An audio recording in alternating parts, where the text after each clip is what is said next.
My name is Charlotte, and at 28 years old, I had been with my boyfriend, Alex, 30, for 2 years, living together in my condo for 8 months.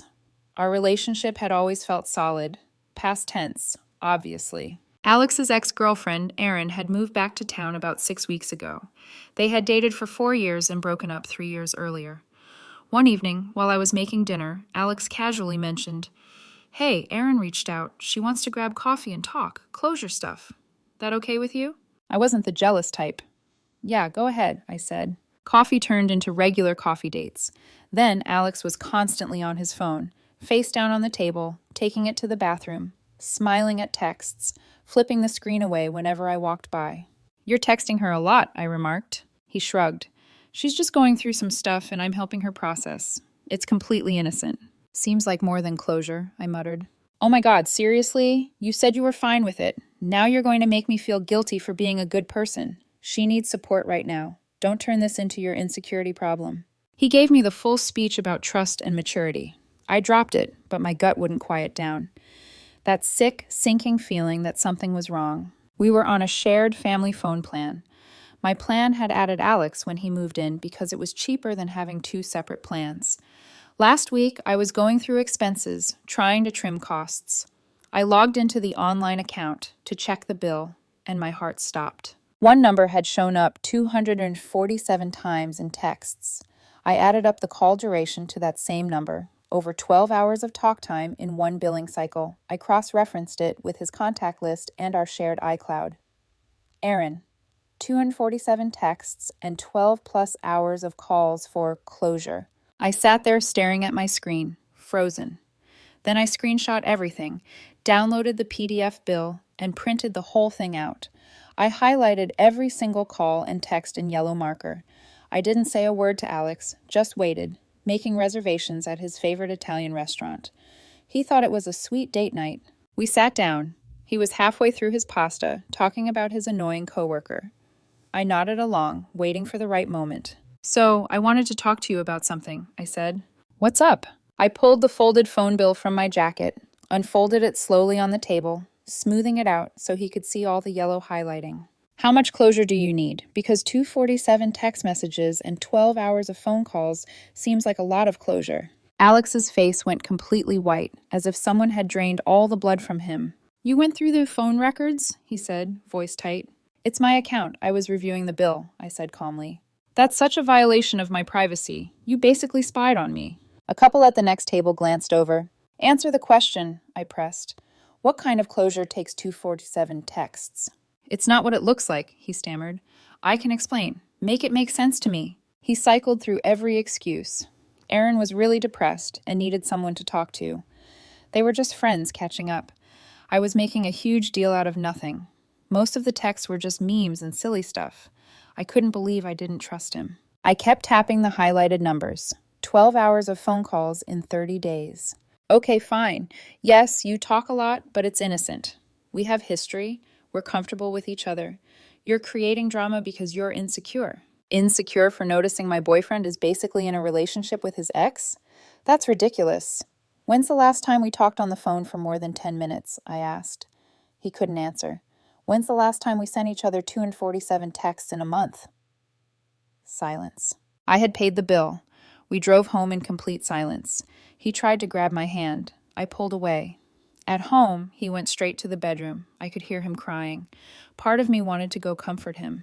The other part kept seeing those highlighted numbers. Late that night, he came out, eyes red and puffy. "Okay, you're right. It got out of hand. I'll stop talking to her, just like that." "Yes, I'll block her right now if that's what you need." "Do you want me to block her?" Long pause. Way too long. "I don't want to hurt her. She depends on me now," he whispered.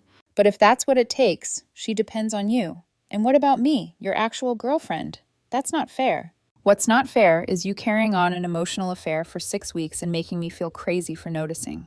"Emotional affair? We're just talking 247 times. Do you hear how insane that sounds?" More crying. He told me I was being cruel and he needed space to think, then locked himself in the bedroom. I took the couch and barely slept. The next morning, he was gone. Left a note on the kitchen counter. "Staying at my sister's. We both need space." That was 5 days ago. He had been texting me, "I love you" and "I miss us" messages, but I checked the phone bill again yesterday. Still texting Aaron, not as much, but they were still talking.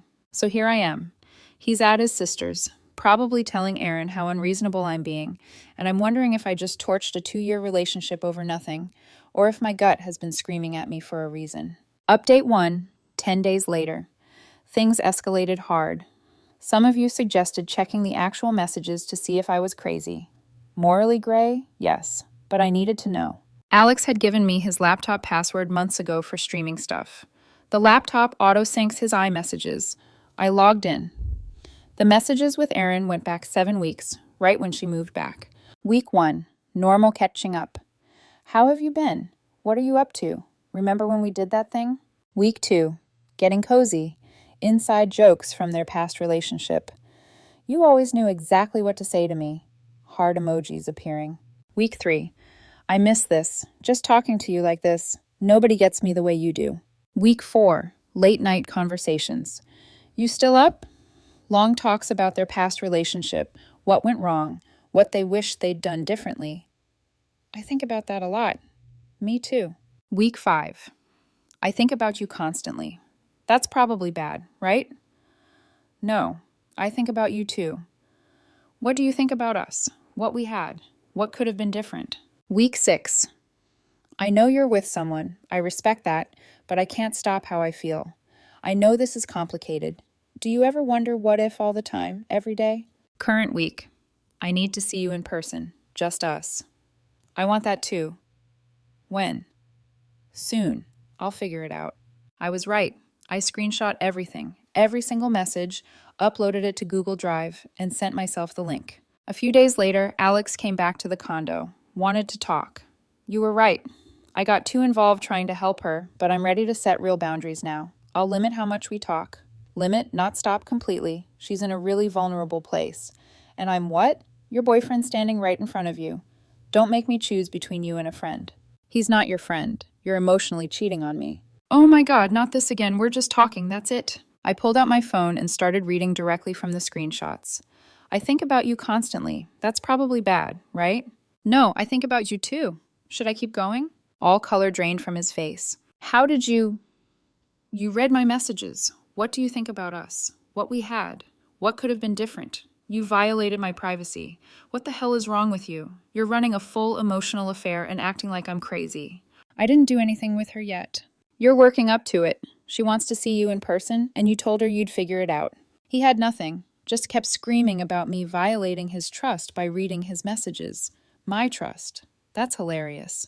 So what do you want? I asked finally. Alex yelled, You want me to cut her off completely? Fine, I'll do it. Only because I got caught, not because I think it's wrong. I didn't do anything wrong, I said. I told you to leave, go back to your sister's, take a week, and figure out what you actually want. Because from where I'm standing, you want her, but you also want me as a backup. He grabbed more clothes, crying, saying I was destroying 2 years over nothing. That I was ruining us because I couldn't handle him having a guy friend. Before you walk out, do this, I said. If he's really just a friend, show me your phone right now. Let me read through your texts. Alex literally clutched his phone to his chest. No. Why not? Because you'll twist everything. You'll misinterpret innocent stuff. Or because you know exactly what I'll see. He slammed the door hard enough that I heard something rattle off the wall. The next day, his sister called, lecturing me about my trust issues and pushing him away with controlling behavior. Did he tell you about the 247 texts? I asked. Pause. Look, that's not the point, she said. Did he tell you his ex said he can't stop how he feels and he said, I know this is complicated? Long pause. Relationships are messy. Would you be okay if your husband texted his ex 247 times a month?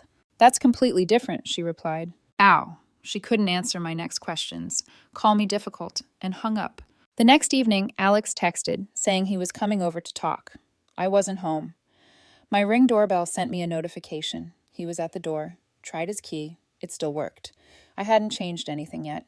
He came in, walking around calling my name, checked the bedroom, bathroom, office, and then sat on the couch, pulling out his phone and putting it on speaker. Hey, he's not here, he said. Yeah, I used my key. I don't know where he went. I'm really stressed about all this. Can you meet me? Just to talk? The usual coffee place. 20 minutes later, he met Aaron while sitting in my condo, supposedly working things out with me. I had it all on camera and saved the clip. The next morning, I stopped by him. "Where were you?" "Out," he said. "Out where?" "Why does it matter? Are you seeing someone else?" The projection was wild. That's where we were now. He was accusing me of cheating while coordinating secret meetups with Aaron. His sister sided with him, calling me controlling. I had video evidence of everything. I was done being gaslit. Update 2, 3 weeks later. This was probably the final update. Everything had reached its breaking point. After the last confrontation, I did 3 things. Changed all Wi-Fi passwords. He'd been using Ring camera access to check if I was home. Consulted a real estate attorney about my condo situation. Stopped responding to his texts completely. He noticed immediately. "Why can't I access the cameras anymore?" "Because you use them to track me. I have the app logs," I said. Silence. Then he hung up. He showed up unannounced one evening. "We need to settle this," he said. "Okay." I started seeing a professional to deal with all the stress and anxiety he'd caused. "I have feelings for Aaron, yes, but I have feelings for you too. I'm confused, and you being hostile isn't helping me figure things out," he said. "Hostile?" I asked. "Yes, the phone bill ambush at dinner, reading my private messages, changing passwords, shutting me out, that's hostility." "See, this is what you do. You twist everything. I didn't do anything wrong. You're running a full emotional affair," I said. "Then don't leave. I think we should do couples therapy. Work through this like adults," he said. "Why would I pay to fix your emotional affair?" I asked. "It's not an affair." "Then what is it?" "It's complicated feelings I'm trying to process." "By texting her 247 times a month?" "Oh my God, will you ever let that go?" "Nope," I said. He started crying, anger mixed in this time. "Fine. You want me to choose? I choose you. Happy? I'll block her right now." He pulled out his phone, made a show of opening his contacts, finding Aaron's name, and hitting block. "Done. Satisfied now?" "You'll unblock her the second you leave here." "I won't." "Yes, you will, because you don't want to stop talking to her. You want to stop being upset about it. There's a difference." Right then, his mom called on speaker. Perfect timing. "Sweetie, how's it going?" she asked. Alex looked at me. I looked at the phone. "Quick question," I said. "Did you know your son's having an emotional affair with his ex?" "Who is this?" Alex asked. "The controlling girlfriend. Just wanted everyone on the same page about what's actually happening." Alex lunged for the phone. "You had no right to talk to my mother." "Yes, I did," I said. "Get out. This is my condo." He grabbed his bag, storming toward the door, stopping. "I need time to pack everything properly. I need my key." "No, you're not getting unsupervised access anymore. I'll be here when you get your stuff. This is our place. Did you sign a lease, pay any portion of the mortgage, contribute to the down payment?" His face went pale. "We never formalized anything. We trust each other. This is illegal. You can't just kick me out." "I'm not kicking you out. You left multiple times. You're at your sister's now. You'll get your stuff when I supervise," I said. He left for real that time. His mom called the next morning. "You have a lot of nerve speaking to me that way." "Sorry you found out about your son's affair from me instead of him," I said. "He's not having an affair," she argued. 247 texts, 12 hours of calls, meeting her secretly. What would you call it? "He's confused. He's figuring out his feelings. You young people don't understand that relationships take work," I said. Click, she hung up. That weekend, Alex showed up with his sister in a U-Haul. I had already packed everything. Clothes, shoes, makeup, that plant he never watered, stacked in boxes in the living room. They stared at the boxes. His sister kept shooting daggers at me. I just held the door, making sure nothing was missed. On the last box, Alex stopped. "I never cheated on you, not physically. Doesn't make it better. That's not real cheating." "It's real enough," I said. "I loved you. I still love you, just not more than you love having options. I hope you're happy. You got what you wanted. You pushed me away." He and his sister left with the U-Haul. I watched until it was gone. It's been about 5 weeks since everything ended. The first week after Alex moved out, his texts came non-stop. Paragraphs every day about missing me, how he'd made mistakes, how we could work through it, how he'd blocked Aaron and wanted to prove his commitment. I didn't respond. By the second week, the tone changed completely. Angry texts accusing me of abandoning him, claiming I gave up too easily, claiming I never really loved him if I could throw him away like trash.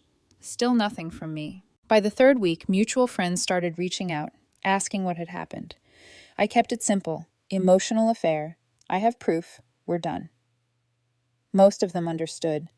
A few tried the relationships are complicated angle, but I just shrugged.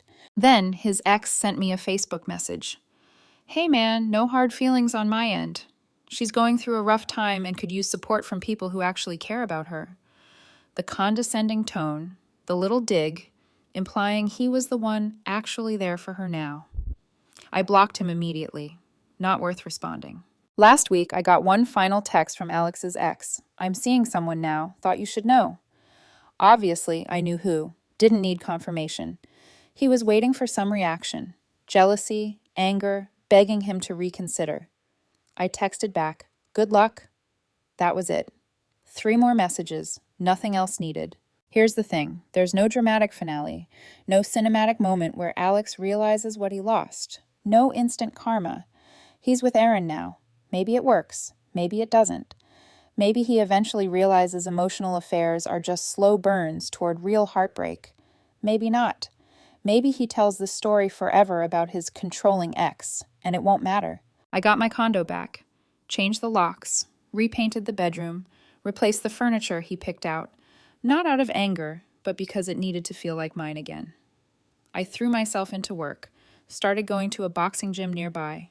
Good for anger that needed a place to go. Some nights are harder. I see something that reminds me of him, or almost text him something funny, then remember all the red flags. Mostly, though, I'm okay. My instincts are back. I trust myself again. What did I learn? That phone bill taught me something crucial. When something feels off, it usually is. And if someone makes you feel insane for noticing the red flags, that's the biggest red flag of all. If your partner needs closure with an ex that requires 247 texts and 12 hours of calls a month, that's not closure. That's an open door. And you deserve someone who actually shuts that door, not someone who leaves it cracked, just in case. I'm done with backup plans and just in case people. Time to move on. Time to rebuild my life. Time to trust my gut and myself again. Because in the end, emotional fidelity matters just as much as physical fidelity.